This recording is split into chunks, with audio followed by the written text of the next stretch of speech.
Bienvenidos al 13º episodio de Conversaciones DLC, un podcast de lo cotidiano y lo no tanto. Yo soy Efraín Mendicuti y como saben, mi intención al crear este espacio es compartir con ustedes cómo muchos de los principales líderes de pensamiento, negocios, educación y cultura de habla hispana nos muestran con su trabajo, experiencia y ejemplo la forma en la que todos nosotros podemos hacer en nuestras vidas de lo cotidiano algo extraordinario. ¡Comenzamos!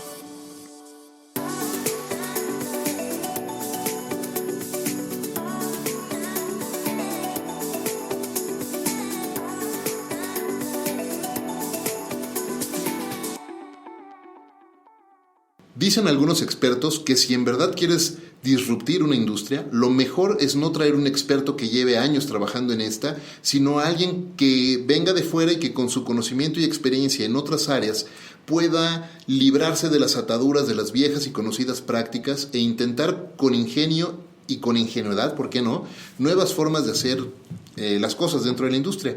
Y eso es precisamente lo que hizo mi invitado el día de hoy hace ya unos 19 años cuando se graduó de Ciencias Computacionales y comenzó a desarrollar sitios de música, de entretenimiento y cosas que lo llevarían a encontrar y a ganarse un muy merecido lugar en la industria del marketing digital y la publicidad hoy día. Fundador y CEO de Gelatina, una agencia nacida en Monterrey y que hoy opera en México, en Estados Unidos y hasta en Brasil, y que muchos conocemos como la Agencia de la Felicidad. Romeo Márquez, bienvenido a Conversaciones DLC, gracias por participar con Muchas gracias por la invitación, Efra, es un placer estar aquí. Me encanta que hayas podido darte el espacio, Romeo. Hace mucho que queríamos platicar y compartir un poco sobre el viaje que has hecho en esta industria, y has hecho las cosas de manera distinta a lo que estamos acostumbrados, algunas personas que nacimos dentro de la industria. Y entonces voy a viajar unos 19 años en el tiempo y, bueno, no tanto, no como 19, pero sí como unos 10 años en el tiempo. Y me voy a acordar de un día, recordar un día que estaba yo trabajando en Google, y entonces conocí a un emprendedor regiomontano que con toda frescura y con toda ingenuidad se acercó conmigo y me platicó sobre su intención de tener una de las mejores agencias de marketing digital en México. Me acuerdo perfecto de ese día, estábamos comiendo aquí en un lugar de La Mancha. Exacto, sí. Y entonces también tuve tiempo después, el privilegio de conocer la primera oficina de Gelatina, que en aquel entonces pues eran 4 o 5 personas. Éramos poquititos, sí. Sí, como 4 o 5 personas, y estabas tú y estaba Holstein en la entrada. Tenías a un programador / mantenimiento de un site que tenían ahí. Sí. Estabas tú y estaba Manuel, me parece que era, exacto, ¿no? En aquel entonces. Y cuéntame un poco más sobre el origen de Gelatina. ¿Cómo empezaron? Porque además me acuerdo que ese día que fui para allá, venían ustedes regresando de San Antonio, de algún lugar, de comprar muebles para la agencia. Sí, exacto. Pues mira, la historia de Gelatina, sí, como dices, empezó. Yo creo que siempre la defino como es una obra en 3 actos, ¿no? Y la primera etapa de Gelatina, justo hace 19 años, cuando no nos conocíamos, pues fue la etapa en la que pues era más como un hombre orquesta, haciendo yo todo, ¿no? Un poco de programación y ventas y soporte técnico y lo que hiciera falta, ¿no? Ese es como el primer acto. El segundo acto es cuando empezamos a armar ya un equipo de gente, ya que hubiera gente, ¿no? Deja tú que fueran los mejores o los más profesionales, que es más o menos cuando nos conocimos. Y bueno, como que siempre estuvo la inquietud de salir del rancho, por así decirlo. Y evidentemente, pues, la Ciudad de México era como el objetivo, ¿no? Estamos muy agradecidos con todo lo que hicimos y la plataforma que pudimos arrancar en Monterrey, pero pues evidentemente el centro económico del país está acá. Y también recuerdo con mucho cariño esa comida que tuvimos y siempre le platico a la gente, ¿no? Como la historia de Gelatina en la Ciudad de México, ese tercer capítulo empezó ahí, ¿no? Porque literalmente creo que fue la primera reunión que tuve con alguien, mi primer conecte estando acá en la Ciudad de México, ¿no? Cuando tú estabas como justo en este rol de conectar agencias con el negocio de Google, ¿no? Entonces, pues ese es un poco el origen. Creo que las ganas de siempre estar haciendo más, de conquistar nuevos territorios, de entender cómo funciona un nuevo mercado y diseñar algo para que funcione y destaque y le vaya bien en ese mercado, es creo que un poco lo que nos ha ayudado, ¿no? Tener como ese enfoque. ¿Naciste en Monterrey? ¿Te criaste en Monterrey? No, yo nací acá en la Ciudad de México. Ya me habías dicho, sí, claro. Sí, nací acá en la Ciudad de México y a los 5 años mis roomies, o sea, mis papás, se fueron por trabajo. Y un poco creo que tuvieron la visión también como de llevarnos a crecer en un lugar a lo mejor un poco más tranquilo. Okay. Entonces nos fuimos los 4 con mi hermana, la que me sigue. Allá nacieron otras 2, entonces hay 2 chilangos y 2 regios en los hijos de mis papás y bueno, pues más bien toda mi vida he estado allá. ¿Qué edad dices que tenías cuando fuiste a Monterrey? 5 años. 5 años, exacto. Entonces básicamente te criaste en Monterrey. Sí, ya estoy por cumplir 42, entonces llevo 37 allá. Tienes toda tu vida. Toda mi vida de aquel lado. Es complicado, cuando me preguntan de dónde eres, siempre es una pregunta muy difícil de contestar en pocas palabras. Hace rato en una reunión justo estábamos en esa conversación. Egresaste de la Universidad Autónoma de Nuevo León, que es una muy importante universidad de la región. Te graduaste en Ciencias Computacionales. Y déjame preguntarte, ¿qué te llevó antes de hablar de gelatina, qué te llevó a emprender? ¿Qué te hizo decidir, recién egresado de la universidad, buscar un camino de emprendimiento en lugar de hacer lo que prácticamente todos hemos hecho, que es pues buscar dónde me contrato y empiezo a aprender y me empiezan a pagar dinero y empiezo a tener mi lana para lo que sea? Pues mira, la verdad es que ese camino empezó mucho antes de graduarme. Siempre hice muchas chambitas, ¿no? Desde niño, ¿no? Si las listara, te puedo decir que he sido chalán de taquero.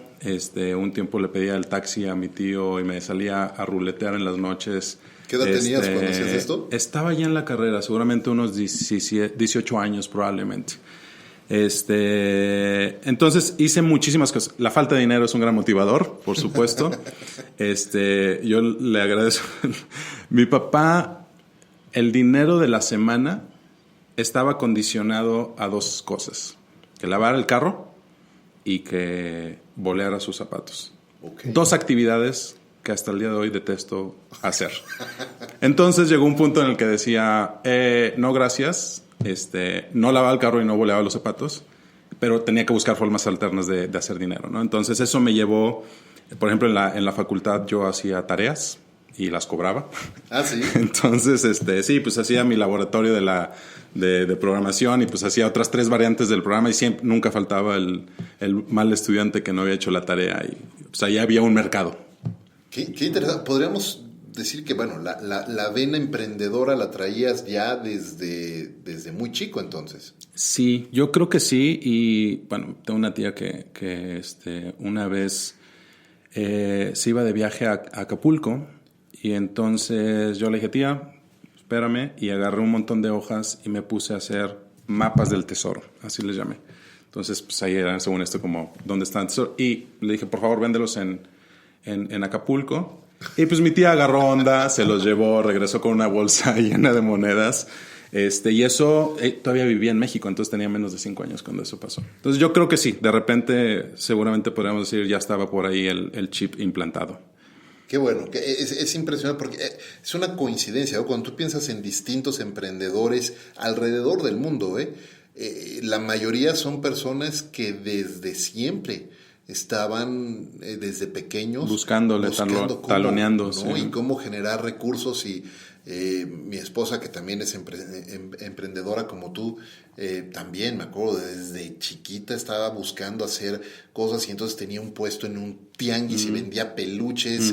Y ella tenía 15 años y estaba vendiendo peluches, ¿no? Aparte, sin que nadie le dijera que tenía que hacer eso, ¿no? O sea, claro, por una iniciativa propia, ¿no? Entonces es súper interesante eso, ¿no? Y cuando piensas en algunos otros personajes famosos, lo mismo, ¿no? Cuentan la misma historia de cómo estaban ellos haciendo actividades así. Déjame regresarme un poco de nuevo a la historia de Gelatina, porque me acuerdo mucho de esa vez que conocí por primera vez tu oficina. y estábamos justo sentados en tu escritorio, una mesa de cristal, y estábamos dibujando sobre el cristal de tu escritorio, ¿te acuerdas? Sí. Y estábamos hablando cómo podemos generar una estrategia, o cómo se podía definir una estrategia de lead generation para una universidad, porque era uno de tus primeros clientes, me acuerdo. Estabas en ese momento. En ese proceso, ¿no? sí. Y algo que recuerdo mucho de eso y que te debo reconocer es la humildad, la actitud de gran humildad que tenías y con la que preguntaba. No digo que no la tengas ya, claro que sí, pero en aquel algunas entonces, cosas se pierden con el tiempo.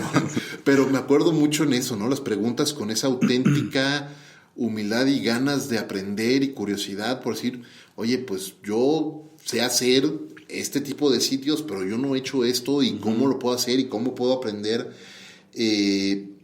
Y hoy, justo, a pesar de todo el éxito que han acumulado a lo largo de estos 19 años, esa actitud de humildad sigue siendo parte de ti.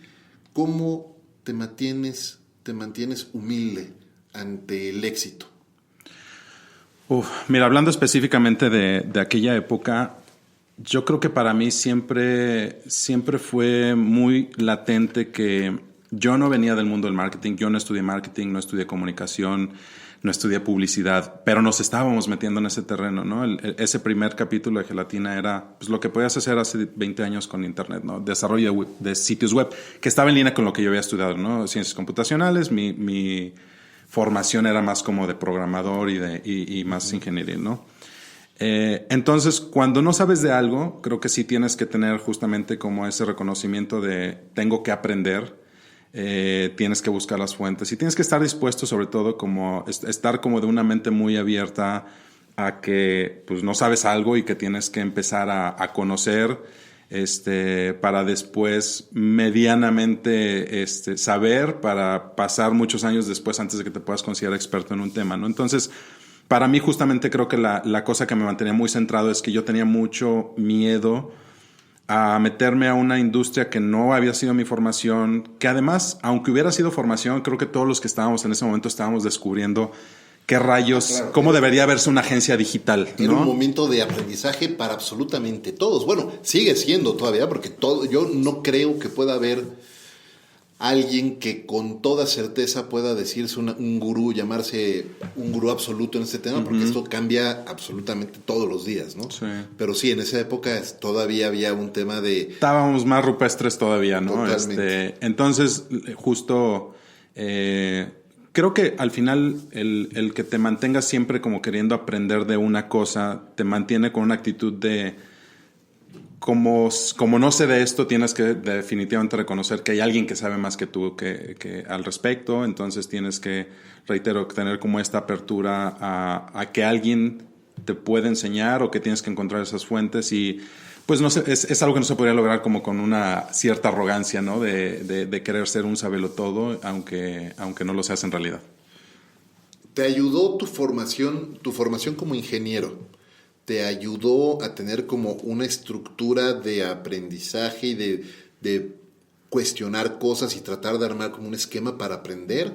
¿O fue algo que fuiste igual desarrollando con el tiempo? No, yo creo que la cosa más importante que me dio justamente no solo eran las ciencias computacionales, sino además estaba en la facultad de físico-matemáticas. Entonces, si has visto alguna vez un capítulo de Big Bang Theory, haz de cuenta que yo era Leonard con los amigos nerds alrededor y los que juegan Magic y todo eso. Entonces, sí, ahí desarrollas creo que justamente un pensamiento por una parte muy racional, por otra parte el pensamiento abstracto, el desarrollar un algoritmo pues justamente requiere como un cierto tipo de imaginación y creatividad alterna a la que normalmente usamos en publicidad.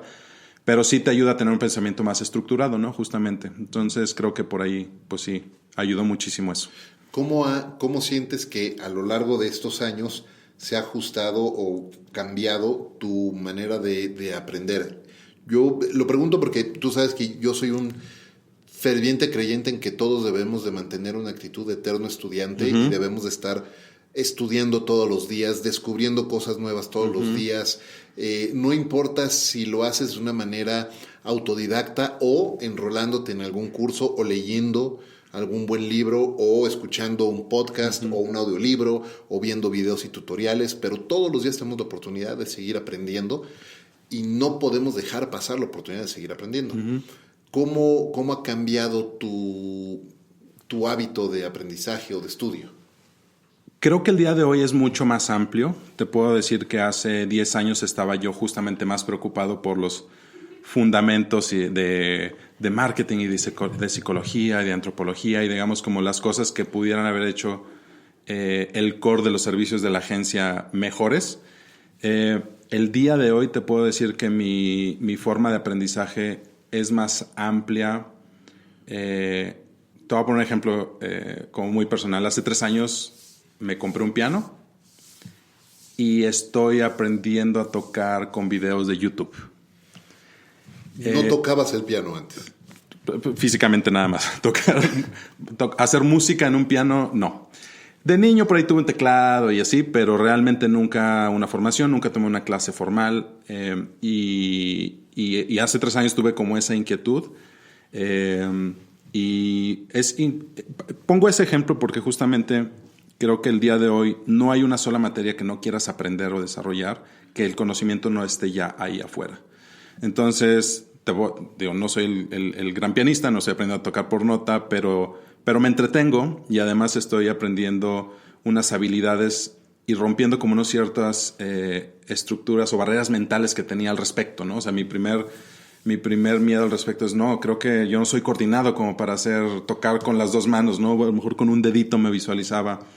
Y es algo que el día de hoy me gusta saber que ya puedo hacerlo, ¿no? Pero primero tuve que romper como una barrera mental al respecto. Me encanta lo que estás platicando porque me parece que es clave que todos tengamos ese growth mindset, justo, ¿no? Lo que describe Carol Dweck como growth mindset, y es precisamente retirarte esas creencias limitantes de yo no puedo, para decir, pues voy a tratar y voy a probar y voy a picarle y voy a aprender, y a lo mejor ahorita estás tocando con un dedo o 2 o empezaste no, así, ya puedo de repente empiezas con 2 dedos en cada mano y de repente ya estás con 3 y yo me identifico contigo porque yo cuando estaba en la secundaria empecé a tomar clases de guitarra, ¿no? Creo que hice un solo recital de guitarra en alguna ocasión ahí con la escuela, y después pues ya sabes, te juntas con los amigos y sí, vamos a poner el grupo, no sé qué, igual tocabas el puro círculo de claro. Pero estábamos con eso y llegó un amigo, fuimos a casa de un amigo que es hijo de uno de los miembros de los Joao. Okay. ¿No? Este grupo. Sí, claro, sí. Y entonces, claro, llegamos a su casa y lleno de instrumentos y tiene todo un estudio ahí, y me acuerdo que mi amigo se sentó en el piano, empezó a tocar y yo decía, este cuate toca padrísimo, y sacó un sintetizador y empezó a tocarlo y dije, no, a ver, enséñame, ¿no? Y empecé a tocar, y lo mismo, sin estudiar formalmente, me puse allí a buscar y sabía que las notas eran do, re, mi, fa, sol, la, si, do, ¿no? Y sabía que en la flauta, porque en la secundaria te enseñaban la flauta, sí, claro, ¿no? Entonces más o menos sabía cómo era, y con eso me puse yo a tratar de investigar y cómo tocar, y tocaba un poquito, y luego ya tocaba más, y bueno, ahora cada vez que voy a un Liverpool y un teclado me tocar, sí, claro, ¿no? Pero, lo que las mujeres compran, ¿no? Pero sí. es padrísimo porque vas desarrollando competencias. Creo que lo dijiste ahorita, importante, hacerse de nuevas habilidades. Fuera de allá, de todo este chiste, lo más importante es mantenerte siempre desarrollando nuevas habilidades que complementen, que no necesariamente tienen que ser de tu carrera o de tu profesión, sino habilidades que complementen tu vida.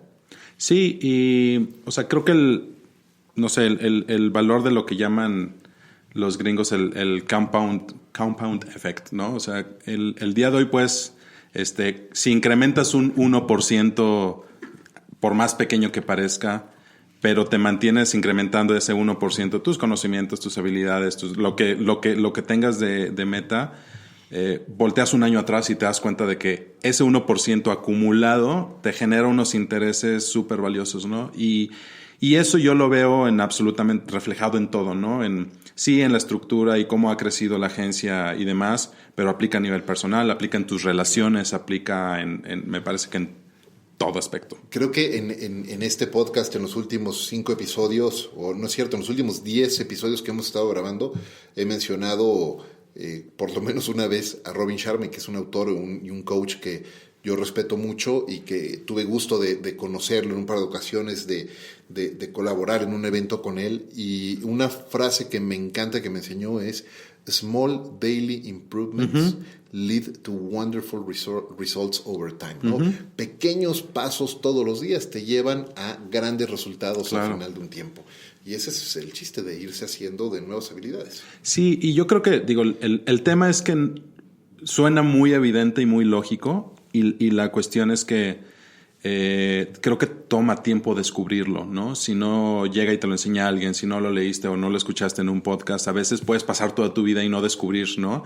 Hay gente, creo que por naturaleza es curiosa y está como justamente picando diferentes cosas, pero yo creo que es una habilidad que todos podríamos desarrollar si estuviéramos conscientes de que que existe esa posibilidad. Claro, y es que ahora todo está ahí. Yo te platicaba antes de empezar a grabar cómo yo ahora con el podcast, con Conversaciones DLC, he aprendido, reaprendido muchas cosas, aprendido cosas nuevas, desde ponerme a editar yo mismo, y ha sido toda una experiencia, ¿no? Y toda una aventura, y te llena de gusto además, y te mantiene con los pies en la tierra también, ¿no? Creo que lo padre ahí de lo que estás haciendo justamente con este proyecto es, pues número uno, no es como que te sobra el tiempo. Entonces, claramente significa que tienes que dedicarte, deja tu editar, ¿no? Haces una investigación y coordinas, y es algo que a lo mejor, digamos, en un escenario ideal hasta pudieras delegarle a alguien, ¿no? Pero decides hacerlo tú mismo, y eso al final te hace una persona más completa en términos de tus habilidades técnicas, ¿no? Claro. No sé cuántos pueden decir, hice un podcast y ya llevo 13 episodios. Y sabes, lo más interesante para mí es como nunca sabes cómo ese paso te lleva al siguiente. Entonces, a lo mejor en 5 años vamos a estar platicando y como aprendiste GarageBand para hacer tu podcast, en 5 años vas a ser DJ Efra o alguna cosa así por el estilo, y tu vida toma otro rumbo, ¿no? Y justo lo que me gusta de estas oportunidades es que inevitablemente te lleva a otro punto de tu vida, y si otra vez tomas ese mindset de aprender y tomar esas oportunidades, entonces pues sí, te puedo decir que tu vida nunca va a ser aburrida, porque siempre vas a estar como enfrentando y tomando nuevos retos. Parte de tomar nuevos retos, y gracias por lo que comentas, parte de tomar nuevos retos tiene que ver con una filosofía de vida, ¿no? Además, o sea, creo que no es casualidad, creo que hay muchas personas, es más, la naturaleza humana es adversa al riesgo, ¿no? Y claro, sí. Hay un miedo terrible a tomar riesgos. Es nuestro cerebro reptiliano que nos dice, claro, ahí hay peligro, mejor ni te metas en eso, vamos a mantenernos seguros y a salvo aquí, cómodos. Pero realmente para romper con eso se necesita tener una filosofía de vida que te ayude a hacer otras cosas. Déjame regresar un poco a Gelatina hablando de eso, porque hoy estaba leyendo en el último ranking publicado en México de agencias de marketing digital, ya Gelatina ocupa el lugar 15 dentro de las top agencias en México, que son, o sea, no es poca cosa, es un lugar muy, muy merecido.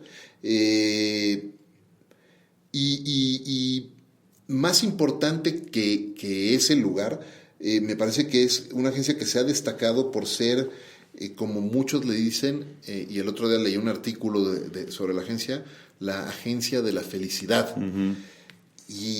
Y eso tiene que ver con tu propia filosofía personal, me imagino. ¿Cuál es eso? ¿A qué se debe? ¿Por qué la agencia de la felicidad? ¿Por qué tanta gente ha llegado a trabajar? Porque ahora, ¿cuántas personas son ya en Gelatina? 205 me parece que 205. Es el último conteo. La primera vez que yo fui a Gelatina eran 4. Esos 5, ¿no? Sí, exacto. Sí. No llegaban ni a los 5 de los 5. Y ahora son 205. Y es persona, me acuerdo un ejercicio que hiciste hace un año o dos, donde presentabas a los integrantes de Gelatina, tanto en Monterrey como en Ciudad de México, y contabas un poco de su historia. Sí. Y todos llevaban ya cierta historia con Gelatina. Es decir, no todos no eran recién claro, ingresados a la agencia, ya tenían un tiempo con ustedes. Retener talento en esta industria es muy complicado, y ustedes lo están logrando. y lo están logrando con este tema de la agencia de la felicidad. ¿Cómo es eso? ¿A qué se debe? Platícame un poco de eso. Fíjate que hubo un punto crítico en la historia de Gelatina más o menos en el 2013, porque de repente en un par de meses perdimos muchísima más gente de la que estábamos acostumbrados a perder. No recuerdo ni siquiera cuántas personas, pero digamos que rompían los estándares de la rotación natural que teníamos en la agencia, que siempre había sido muy baja, ¿no? Y tuvimos que hacer un ejercicio de introspección. Lanzamos nuestra primera encuesta de clima laboral para entender qué estábamos haciendo mal y por qué estábamos quizás perdiendo cierta competitividad. Y eso nos llevó, fue un proceso muy enriquecedor, pero eso nos llevó a desarrollar como lo que informalmente habíamos estado llevando como filosofía de vida y que finalmente se plasmó en un documento. El proceso fue muy interesante, investigamos, no sé, la inspiración de Zappos y de Netflix y de LinkedIn, como estas compañías que en el Silicon Valley se habían distinguido por tener una cultura que iba más allá de las comidas gratis y los nap pods y todo eso, sino más bien que habían desarrollado una cultura justamente como tener muy claro lo que somos, lo que no somos y demás, ¿no? Entonces, esto nos llevó a desarrollar lo que en aquel momento llamamos la filosofía ama lo que haces, ¿no? Y empezó una era en la agencia donde si tú eres parte del equipo de Gelatina desde tu primer día de inducción, sabes qué esperamos de ti en términos de, esta es una cultura donde no toleramos, digamos, como a la gente agresiva, a la gente quizás como con ciertas actitudes, con tendencia a la negatividad y demás. Y ponemos mucho esfuerzo el día de hoy en quién aceptamos en el equipo, ¿no? Al final es tu casa, tú puedes poner tus reglas y nuestro proceso el día de hoy nos lleva a buscar gente que vibre más o menos como a la misma frecuencia, ¿no? Hay una diversidad impresionante en la agencia, sin embargo todos como compartimos esta personalidad o esta forma de ser que está muy orientada hacia pasamos todo el día juntos, ¿por qué no mejor nos llevamos bien y nos divertimos en el proceso, ¿no? Entonces, eso creo que nos ha ayudado muchísimo en términos, ahorita lo mencionabas, la retención. En la agencia tenemos gente de más de 10 años. Muchas de las cosas que se han dicho de los millennials en términos de su inestabilidad y demás, exactamente. Entendimos que el modelo era el que los estaba orillando. El modelo laboral, digamos, tradicional los estaba orillando a no me siento a gusto aquí, tengo que ir a probar otra cosa. En la búsqueda del trabajo que los comprendiera, ¿no? Pero por ejemplo, ¿qué es eso que están encontrando en ustedes que se sienten comprendidos e identificados? Mencionaste ahorita dos cosas que me parece que son de distinguir entre toda la industria. Uno, personas que llevan más de 10 años con ustedes, lo cual se sale de toda norma dentro de la industria. Hay, por supuesto, algunas excepciones, claro, ¿no? En algunas agencias, pero son las menos. Claro. Y son casos muy especiales. En el caso de ustedes, tienes varias personas con más de 10 años. Esa es una cosa que destaco. Y la otra cosa que destaco, lo que acabas de decir, hablaste de inducción. Cuando alguien ingresa por primera vez a la agencia, hay una inducción. Yo tengo 24 años en la industria de marketing y publicidad. He tenido grandes procesos de inducción cuando he entrado a una empresa, pero esos procesos de inducción han sido en Twitter o en Google o en Disney, que tienen culturas muy arraigadas. Claro.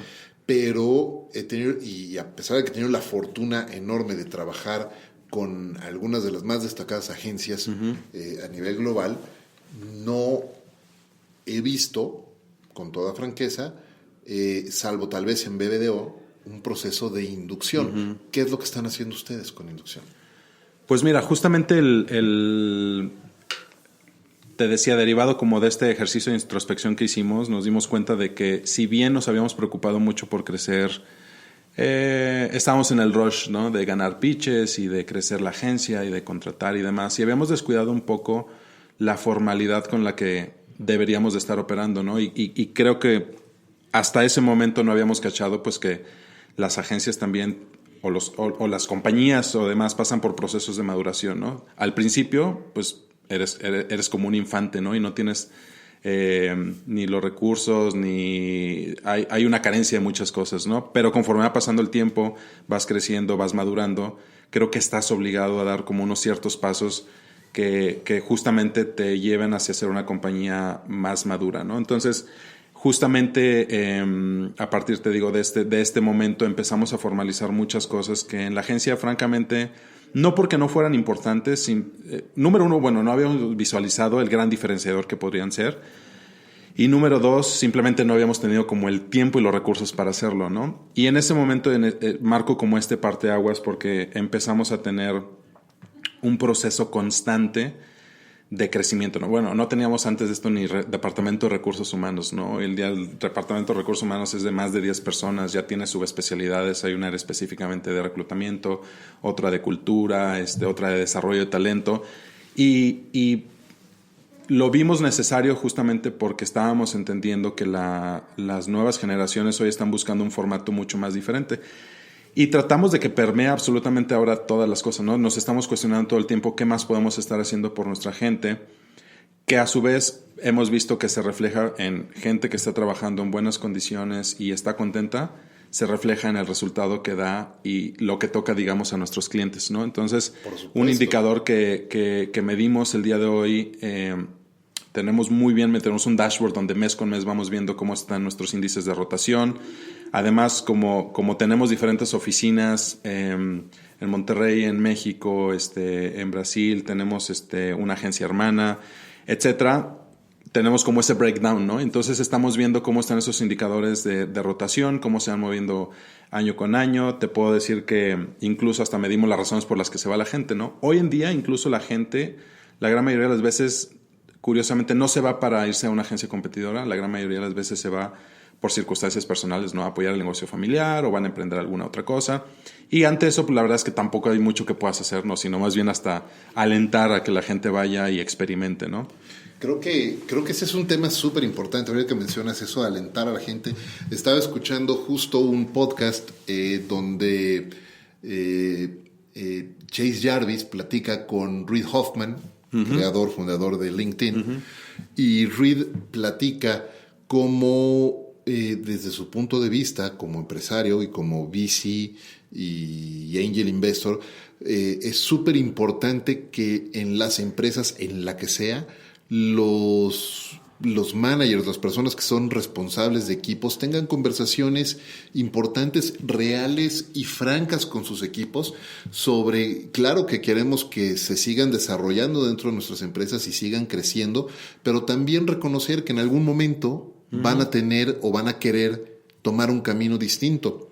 Y es obligación de nosotros en las empresas no solamente generar un espacio bueno para que puedan desarrollarse dentro de nuestra empresa, sino además un espacio para que puedan hacerse de las competencias que eventualmente los va a llevar a migrar hacia otro camino, pero que al hacer eso vas a permitir que ellos te ayuden a transformar tu empresa también. Entonces, ese es el verdadero ganar-ganar, ¿no? En la carrera profesional de todos y en cómo se construye una empresa, versus el esquema de ven, te exploto, te saco todo lo que pueda y después ya no me importa que sea de ti, ¿no? Entonces, hay una forma muy distinta y correcta de hacer las cosas. Claro, y creo que justamente, o sea, los tiempos van cambiando, las nuevas generaciones van desarrollando también como nuevas necesidades y lo que hemos visto es que tienes que ir todo el tiempo mejorando esos procesos, ¿no? Lo que hoy te funciona el día de mañana no. Los últimos 2 años, por ejemplo, hemos tratado de desarrollar más muchos años yo me aferré a Gelatina tiene que operar como con la gente juntos para que entonces la suma de todos, juntos físicamente, estoy hablando como de todos aquí en la misma oficina. Y los últimos 2 años, Ana María, nuestra directora de operaciones, ha estado empujando más como el tema de tenemos que desarrollar una cultura más flexible, donde el tema de el home office y otras formas de trabajar remotamente tienen que funcionar, ¿no? Es decir, no podemos estar pensando que la gente tiene que estar aquí para que haga su trabajo, sino más bien tenemos que desarrollar la cultura para que bajo cualquier circunstancia la gente trabaje. Y empezamos a trabajar en ese proyecto. Hace como 2 años lanzamos lo llamamos me gusta a mí hacer muchos prototipos y hacer muchos experimentos. Entonces, hace 2 años hicimos lo que llamamos el verano gelatino. Y durante el verano del 2017, los viernes se hicieron viernes de home office. Para todos. Para todos, de todas las oficinas. Y el lunes, mediodía de home office. Entonces, digamos que tu fin de semana empezaba el jueves en la noche, en la tarde que nos despedíamos. Viernes de home office pegado a tu fin de semana, y el lunes en la tarde nos veíamos otra vez, ¿no? Y lo hicimos como seteamos algunas métricas que queremos ver, medir incidentes, pusimos algunas reglas, ¿no? Si el cliente dice tienes junta el viernes, pues ni modo que le digas no porque estoy en verano gelatino. Y fue muy interesante ver que 2 meses después, 0 incidencias, 0. A mí lo que me preocupaba era un cliente molesto que dijera, oye, estoy buscando mi community y no lo encuentro, ¿no? Estoy buscando a tu gente y no me responden. Y la realidad es que medimos 0 incidencias y nos dimos cuenta de que efectivamente había algo ahí interesante que podemos rascar, y eso nos llevó a hacer una serie de cambios. Cuando sucedió el temblor justamente del 2017, nuestro edificio estaba muy bien, pero por precaución la administración decidió hacer algunos refuerzos y tomaron 4 semanas, ¿no? Hacer esos. Entonces toda la agencia se fue a un formato de home office y la operación fluyó y funcionó muy bien. Y eso nos dice que estamos construyendo justamente esa cultura de gente responsable, de gente... cuando ves la caricatura de cómo se pintan los millennials, el sentido de entitlement y de responsabilidad, no me identifico para nada con eso, porque estoy segurísimo de que gente talentosa y responsable hay todo el tiempo. El chiste es que, número 1, los selecciones bien de lo que hay afuera. Número 2, que les des herramientas. Y sobre todo, cuerda y confianza para que ellos corran con ella. Mencionas justo algo que es clave, y es hacerse de la gente correcta. Aquellas personas que van a compartir tu visión, que van a compartir tu misión, que van a querer seguir por el mismo camino y que no te van a defraudar. Uh-huh. Identificarlas es difícil. Uh-huh. Encontrarlas es difícil. Atraerlas resulta todavía un poquito más difícil. Uh-huh. Retenerlas, desarrollarlas, que se queden y todo, sí. Es todavía más difícil. ¿Cuál ha sido como los principales aprendizajes que has tenido o que han tenido? Ahorita mencionados, por ejemplo, Ana María, uh-huh, ¿no? Que me parece un elementazo dentro de la agencia. ¿Cómo has identificado esto? Pero, ¿cuáles son las características que estás buscando en un miembro de Gelatina? Fíjate que yo siempre comparo la relación, digamos, como laboral a una relación de pareja. Uh-huh. Y así como tienes claro qué esperas en tu pareja, y hay como unos listas de estoy dispuesto a aceptar esto y me gustaría esto y hasta puedo tolerar esto, pero esto no y demás, ¿no? Entonces, cuando tienes esa claridad de qué es lo que quieres y qué es lo que buscas, pues ya con eso ya sabes filtrar un poco, ¿no? Por ahí empiezas, ¿no? Voy a hablar, el caso de Ana María es excepcional porque, por ejemplo, no sé si sabías, pero ella fue nuestro cliente en Mattel. Sí, sabía. Cuando empezamos, nosotros nos conocimos el día que nos dio un brief para pitch de Fisher Price. Ella en ese tiempo era la brand manager. Y para los que están pensando que nos robamos que le robamos un elemento a un cliente, no, ella después tuvo como su crisis millennial y se fue a vivir a Cancún 1 año. Y todo ese tiempo mantuvimos ese tiempo, porque la verdad es que desde que la conocimos y vimos que a su corta edad tenía una forma de pensamiento y un desarrollo profesional que a mí siempre me gustó, y yo le decía, cuando quiera regresar, pues avísame, ¿no? Entonces todo este tiempo fue justamente 1 año que yo estuve yendo con la familia como casi una vez al mes íbamos a Cancún, y nos veíamos muy frecuente, mantuvimos ese contacto y justamente veíamos que estábamos muy alineados en muchas cosas y forma de pensar. Y más o menos en ese tiempo yo también ya estaba pensando en robustecer muchísimo más la estructura directiva de Gelatina, ¿no? creo que una de las cosas más en las que hemos trabajado más fuertemente los últimos 3 años es como hablaba yo hace rato de los grados de maduración. Ajá. Y es pasar de ser la agencia en la que Romeo está de metiche en creativo, está de metiche en administración, está como tratando de hacer muchas cosas, pero reconociendo que no puede hacerlo todo a la vez. Justamente, pues ya tenía muy claro que teníamos que poner gente, que tenía que escoger un equipo que fuera como ese gabinete súper fuerte y súper autosuficiente como para llevar a la agencia al siguiente nivel, ¿no? Entonces, ese es un ejemplo, ¿no? Entonces, cuando ya Ana María estuvo lista para regresar, pues se integró como directora de operaciones.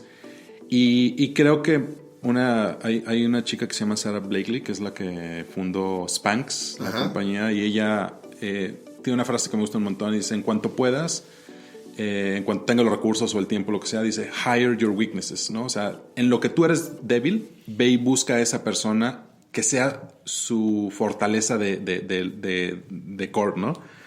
Entonces Ana María justamente trae unas bases, pues ella es politóloga y economista, entonces imagínate, o sea, es también muy analítica, tiene una inclinación hacia la estructura, y tengo que reconocer que es algo que a mí me estaba pero súper fallando bastante, ¿no? Entonces es una mentalidad muy orientada hacia el proceso. Y así, o sea, creo que la forma en la que la gente se ha ido integrando, una cosa que para el tema de retención que me preguntabas hace rato, en Gelatina puedes desarrollar carrera. Es decir, lo que entendimos es que esta generación, 6 meses después de estar haciendo exactamente el mismo rol, ya se aburrió. Y con justa razón, ¿no? Entonces, más bien ellos como con esta hambre de qué más puedo aprender o qué más puedo hacer, lo que hemos desarrollado internamente es como un programa en el que a lo mejor a veces son movimientos laterales, ¿no? Oye, eres creador, es copy creativo y ya llevas 6 meses ahí o 1 año. Bueno, vas a seguir siendo, pero ahora vas a tener la oportunidad de experimentar con otra marca, con otra audiencia, con otro consumidor, ¿no? Y entonces eso los mantiene, en mi opinión, estimulados, ¿no? Como aprendiendo todo el tiempo. Sin necesariamente promoverlos. Exacto, o sea, y bueno, esa fórmula te va a funcionar un par de años y eventualmente vas a tener que ver cuál es el siguiente paso, ¿no? Entonces, lo que hemos mapeado es para cada una, tenemos un plan de desarrollo para la gente, y hemos tenido gente incluso que ha hecho como cambios dramáticos de carrera, ¿no? El día de hoy tenemos directores de cuenta que iniciaron en la agencia como diseñadores gráficos, ¿no? Entonces tú dices, bueno, pues ¿qué tendría que ver una cosa con la otra? Y la realidad es que ha servido para que tengan, pues la gente pueda explorar otras áreas en las que también pueden ser buenos, ¿no? Digo, el hecho de que hayas estudiado una carrera 4 años no significa que tienes que dedicarte el resto de tu vida a eso, ¿no? A eso, ¿no? Y más bien creo que en la agencia hemos puesto las cosas en la mesa y fomentado el que, oye, ¿te interesan otras cosas? Tú alza la mano y te damos oportunidades. Lo que me gusta mucho de lo que nos estás compartiendo es que es una propuesta distinta cómo tratar esta crisis de precisamente digamos, impaciencia o de las ganas de tener resultados instantáneos. Creo que sí, hay un fenómeno en general que se ha dado, y no nada más en la generación de los millennials, y lo entrecomillo, sino en la nuestra también, claro. En la generación X todos también. Los que experimentamos con esta nueva tecnología, ¿no? Claro, cualquier persona, exacto. Cualquier persona que haya estado expuesto a un horno de microondas donde haces palomitas en 3 minutos, ya estás acostumbrado a lo instantáneo, claro. Y quieres resultados rápidos. Claro. Y no importa si tienen 20 años o 40, hay personas que empiezan en una posición y a los 6 meses ya quieren hacer otra cosa. Y es difícil para una empresa poder decir, oye, claro que sí, ahorita te voy a promover. No, pues, espérate, todos nosotros claro. Tenemos que, ahora sí que, como decía mi papá, pagar la factura, ¿no? Claro, sí. Tienes que pay your dues claro. y hacer el camino que corresponde. Pero lo interesante, justo me acabo de recordar un programa que existe justo en Twitter, que es de rotación, donde tienes la oportunidad de probar otras cosas sin necesariamente ser promovido, sino te mueven de manera temporal, no sé, 6, 9 meses a hacer otro rol, y entonces eso te da la oportunidad de decir, oye, si ese es el camino que quiero seguir o no, si estaba mejor donde estaba. Claro. Yo sostengo, y esta plática la he tenido con muchas personas que me ha tocado o que he tenido la fortuna de de liderar, en parte como miembros de mis equipos. Y cuando me platican, oye, Efraín, es que yo ya estoy listo para el puesto que sigue, ya necesito que me promuevan, creo una conversación que ya hubiera querido yo que alguien hubiera tenido conmigo en su momento, es el que tú sientas, y fíjate qué importante creo que es esto, el que tú sientas que ya dominas y eres maestro absoluto de tu rol actual, no quiere decir, pero para nada, que ya estés listo para el rol que sigue. Uh-huh. Lo que quiere decir es que eres un experto, uh-huh, y dominas a la perfección tu rol actual, uh-huh, nada más.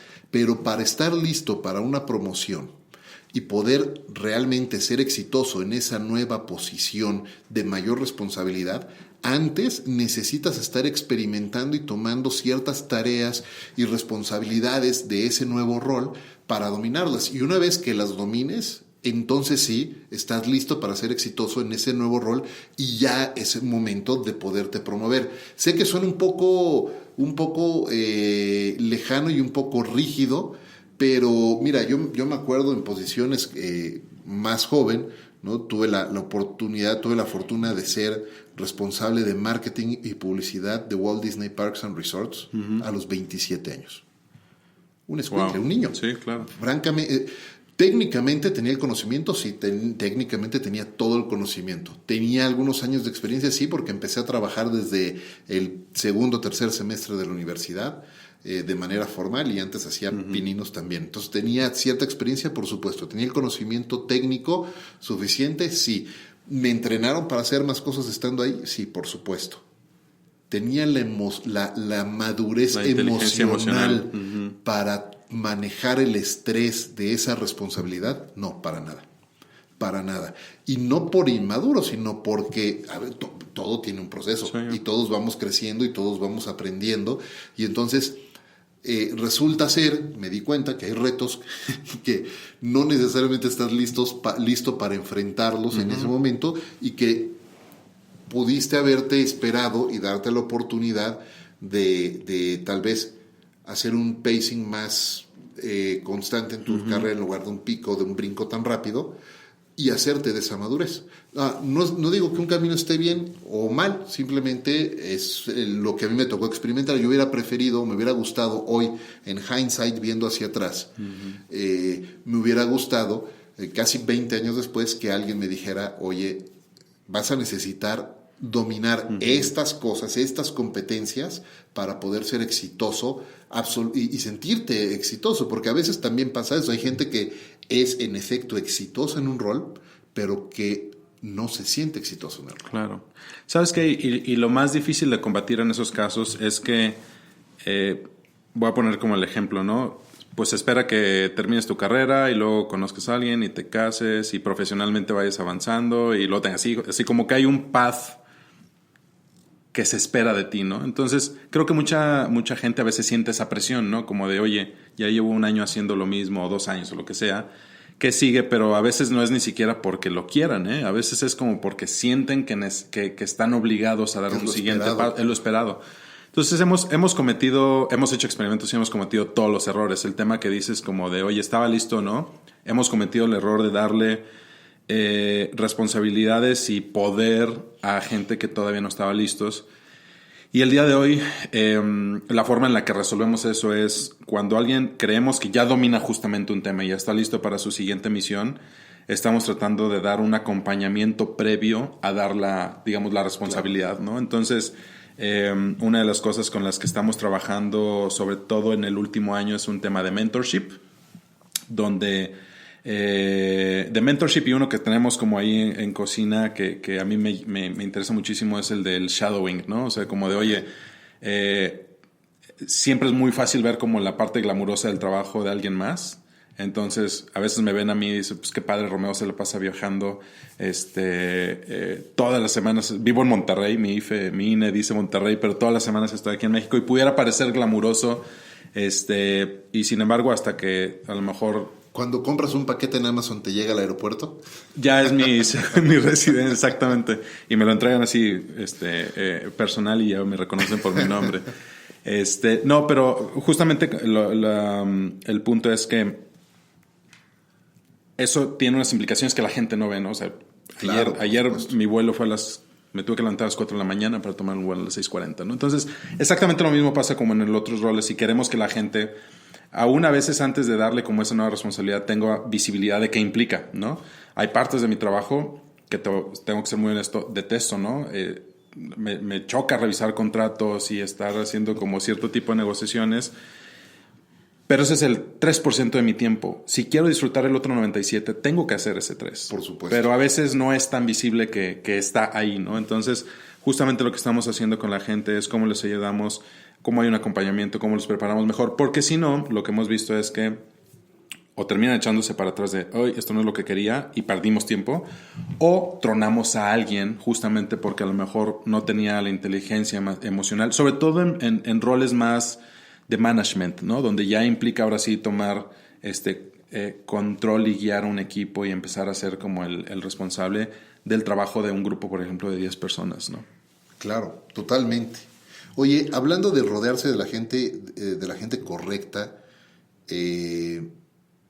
una persona que ha sido tu compañera y socia en todo esto es Yola, o @Honstein. Exacto.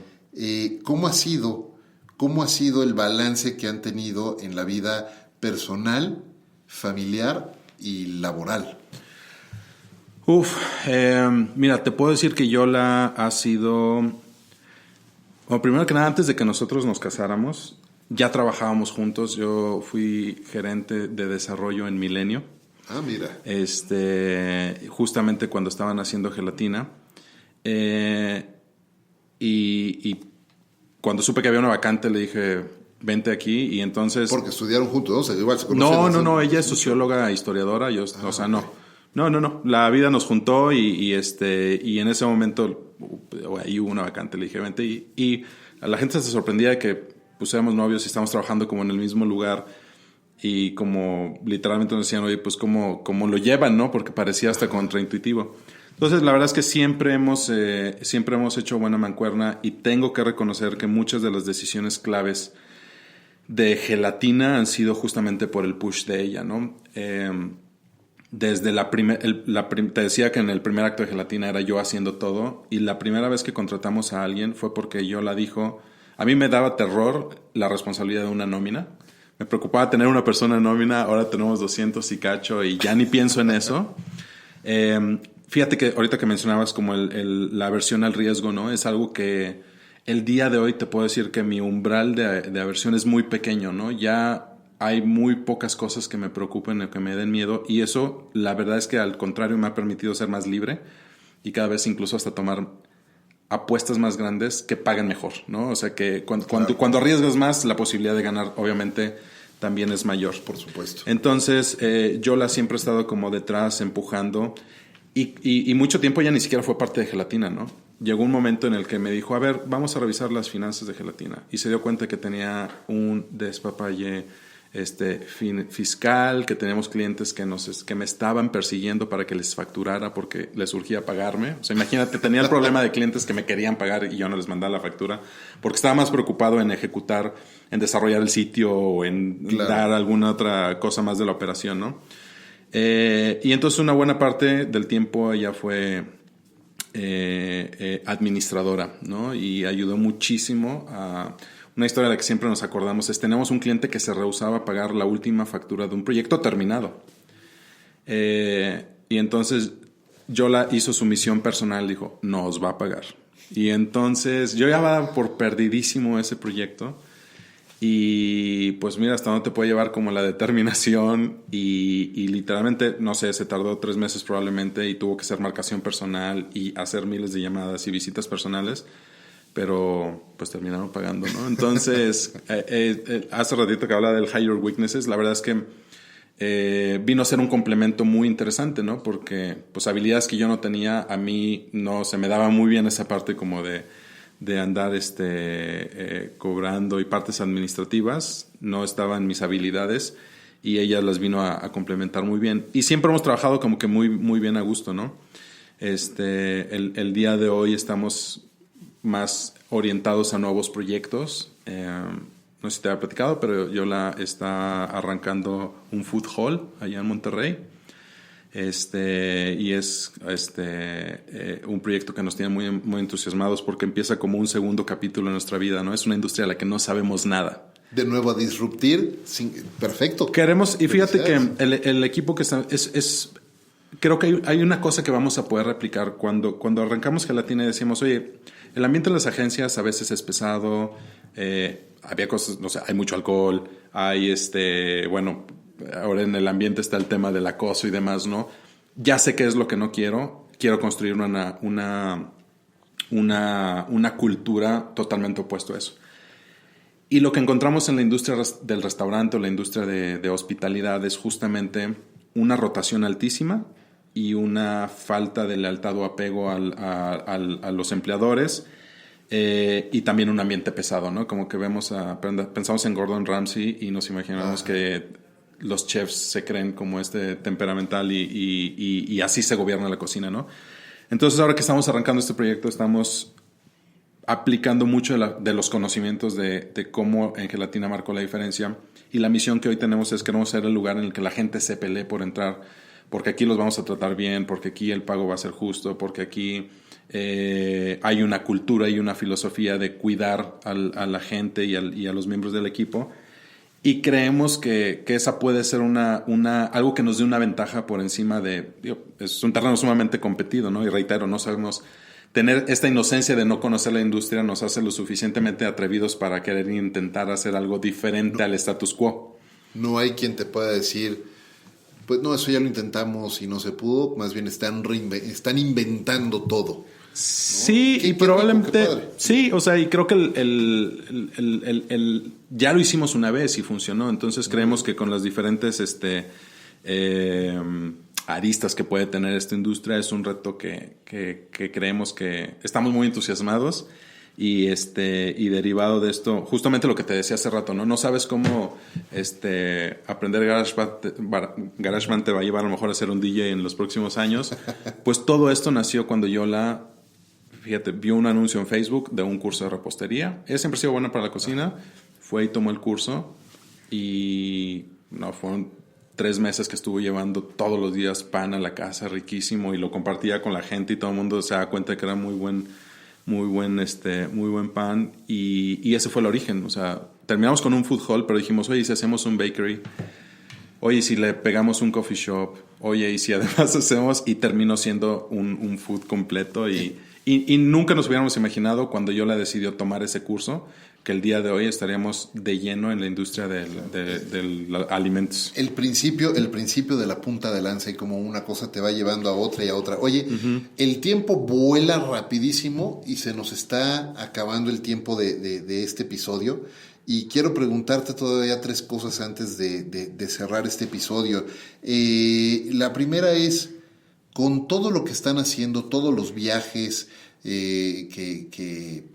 que tienes que hacer semana con semana, entre la Ciudad de México y Monterrey, y luego también a Estados Unidos, me imagino que te tocará ir de vez en cuando para allá a Brasil.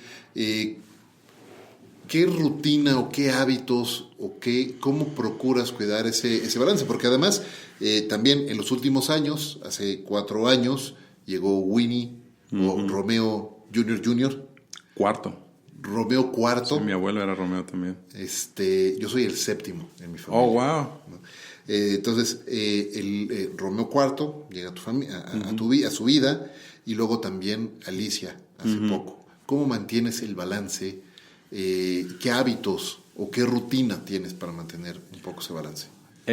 La rutina es diferente si estoy en Monterrey o estoy en México. Voy a hablar, por ejemplo, cuando me toca estar en la Ciudad de México, una de las cosas que es prioritaria para mí es estar en contacto con la familia, ¿no? Con mi esposa y con Winnie y Alicia. Entonces, por ejemplo, pues inicia muy temprano, ¿no? Yo sé que ellos a las 6:30 ya se levantaron para ir a la escuela, y más o menos como a las 7 ya están desayunando. Mi primera actividad del día cuando estoy fuera es compré una Alexa de video. Muy bien. Que está en la cocina, y les marco, ¿no? Para reportarme, saludarlos, platicar con ellos antes de su día. Y ahí es el kickoff, ¿no? Ya después empiezo... muchas de las cosas que me gusta hacer lejos de empezar a contestar mails y ver qué hay en las redes sociales, hay una serie de lecturas de newsletters que me gusta leer, muchas de ellas que tienen que ver como con cultivar nuevos hábitos y cuestiones personales. El día de hoy estoy muy clavado en aprender sobre el estoicismo, temas que tratando como otra vez de incrementalmente mejorar algún aspecto de mi vida o personal. Y mucho de eso lo concentro en newsletters, ¿no? Entonces consumo muchísimos newsletters de muchos diferentes temas. También me gustan los podcasts. He tratado de salirme de los podcasts de industria, entonces más bien estoy escuchando cosas que tengan que ver o con salud o con aprender alguna cosa nueva, que no necesariamente te toque el tema de publicidad o de marketing digital, ¿no? Y bueno, eso es como la calma antes de la tormenta, ¿no? Porque una vez que empieza el día a día, pues ahora sí son una serie de reuniones, con los equipos, tocar base. Al día de hoy mi rol es menos operativo, pero tiene que ver más estar cercano con nuestros clientes y saber que sus necesidades están cubiertas. Entonces hay mucho de PR al respecto. Y la diferencia en la rutina entre cuando es en Monterrey y cuando es en México, en Monterrey pues todas estas cosas, muchas de ellas ya son en vivo, ¿no? En estar con la familia, voy a dejar a los hijos a la escuela, camino a la escuela. Una de las cosas que les estoy enseñando a los chamacos es les estamos dando una educación musical, entonces ya Winnie sabe cantar rolas de Soda Stereo y de Pink Floyd y de Queen y demás, y es parte como de esa rutina, ¿no? Una de las cosas que me gusta mucho de él es justamente, ¿no? Convertir lo cotidiano en extraordinario. Y tratamos de hacer de que esos pequeños momentos, o sea, manejar de la casa a la escuela podría ser de lo más aburrido, podría ir yo pensando en cosas del trabajo y los chamacos ahí atrás picándose los ojos, y más bien tratamos de convertirlo en algo divertido o interesante, algo que al final creen ellos momentos que puedan recordar también cuando crezcan, ¿no? Como de, mi papá hacía estas cosas. Qué importante, ¿no? Es generar eso, y eso además no se da por casualidad, se tiene que dar por diseño. Yo te puedo decir, igual a nivel personal, mi esposa y yo hace mucho tiempo decidimos mudarnos a una casa que estuviera cerca de la escuela, una escuela que escogimos porque desde siempre pensamos que no queríamos que nuestra hija fuera necesariamente un erudito o un estudiante rodeado de los hijos de los influyentes, no queríamos eso. Lo que queríamos es que sea una persona feliz, una persona íntegra, una persona buena, bien intencionada y que disfrute de la vida y que conozca. Y entonces descubrimos el modelo Montessori y nos fuimos por ese camino, y la verdad es que creo que es de las mejores decisiones que yo he tomado en mi vida, o que hemos tomado como matrimonio también, de las mejores decisiones. Y entonces nos cambiamos de casa a un par de cuadras, y hoy tenemos el privilegio, porque realmente en esta ciudad es el privilegio de poder llevar a mi hija caminando a la escuela todos los días, y esos 3-4 minutos que nos toma caminar de la mano juntos, cantando, silbando, jugando, son momentos que yo sé que ella va a atesorar toda su vida, y que sin duda yo también atesoro muchísimo, ¿no? Y es por diseño, Romeo, eso se hace por diseño. Sí, no, definitivamente, y justamente una de las cosas que en este rol que me toca como de estar fuera está en mí, por ejemplo, el hacer que no se sienta mi ausencia, ¿no? Y no sé, para mí haber traído la Alexa y poder verlos 2 o 3 veces en el día, o sea, podemos tener llamadas de teléfono a lo largo y demás, me mandan voice notes a lo largo del día. Me acabo de comprar les di a cada uno de ellos una pequeña impresora que está conectada a una aplicación en mi teléfono, y entonces a lo largo del día yo les voy mandando mensajes que se imprimen. Entonces ellos también como que con mucha ilusión a lo largo del día escuchan que está imprimiendo y van y corren y ven un mensaje que les mando. Efectivamente es por diseño, ¿no? Ese tipo de cosas no las puedes dejar a la casualidad. Qué increíble. Luego me tienes que decir qué impresora, porque claro, te voy a Still with Pride. Sí, por supuesto. Está fabulosa. Oye, muchísimas gracias por haber compartido este espacio. Se nos está acabando el tiempo, pero antes de hacerte la pregunta final, ¿dónde la gente puede conectar contigo, dónde te pueden seguir y ver un poco más de lo que está haciendo Romeo? Principal, mis 2 redes de base son Twitter. Mañana cumplo 11 años en Twitter. Mira, muy bien. @ Romeo Márquez, con Z. Y igual, en Instagram es como mi segunda casa en redes sociales. Nadie Es es perfecto. Nadie es perfecto, sí, disculpa. @ Romeo Márquez también. Y ahí, digo, un poco más en Twitter que en Instagram, pero ahí nos podemos conectar. Muy bien, muchísimas gracias por eso, y ya saben, pueden seguir a Romeo y encontrarlo por ahí, @ Romeo Márquez, Márquez con Z al final. Muy bien, la premisa principal de este programa es compartir con las personas cómo podemos hacer de lo cotidiano algo extraordinario. Para ti, Romeo, con todo lo que nos has platicado y toda esta experiencia que has acumulado como empresario, como alguien que llega con toda esta ingenuidad a disrumpir toda una industria y hacer cosas distintas, y ahora con este food hall que están haciendo, ¿qué es para ti hacer de lo cotidiano algo extraordinario? Yo creo que las tareas incluso más básicas, si les das como el spin correcto, se pueden convertir en algo divertido. Voy a poner un ejemplo otra vez a mi infancia. Mi papá, antes de que me lo condicionara a lavar el carro y volar los zapatos, cuando éramos niños, el domingo nos daba nuestro domingo justamente, pero nos lo hacía de forma divertida. Nos hacía, por ejemplo, laberintos y nos hacía catafixias. Y entonces, lo que pudo haber sido transaccional, de aquí está la lana para tu semana, él lo convertía en un juego. Entonces, yo de personalidad trato de ser muy juguetón, muy bromista, de no tomarme las cosas muy en serio. Y muchas actividades de lo diario trato de darle justamente como ese spin positivo, ¿no? Entonces, creo que de todo esto alrededor, la tarea más aburrida me choca revisar contratos, pero incluso en revisar contratos puedes encontrarle como la parte divertida. Para mí es justo darle ese spin divertido para hacerlo algo cotidiano extraordinario. Muy bien, muchísimas gracias. Gracias por compartir eso, Romeo. Muchas gracias por acompañarnos en este episodio. Ahora sí, llegamos al final. Nos fuimos un poco más largo de lo esperado, pero la plática estuvo muy rica. Queda la invitación abierta para grabar otro episodio, porque seguramente podríamos seguirnos aquí otra hora por lo menos platicando.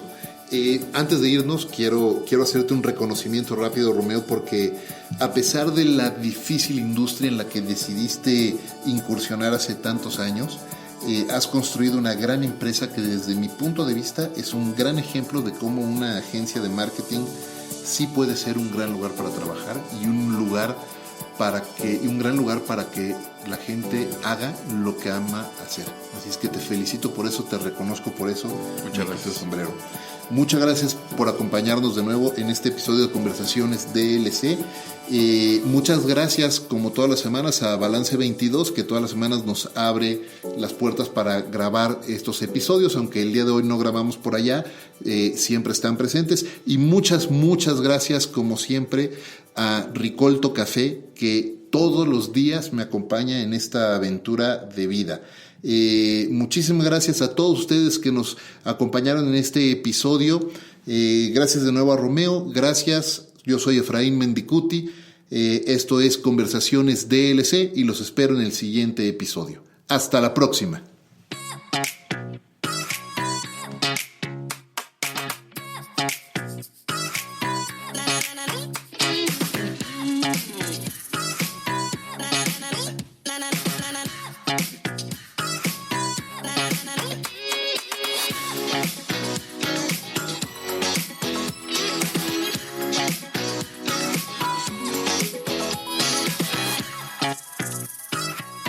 Na na na na.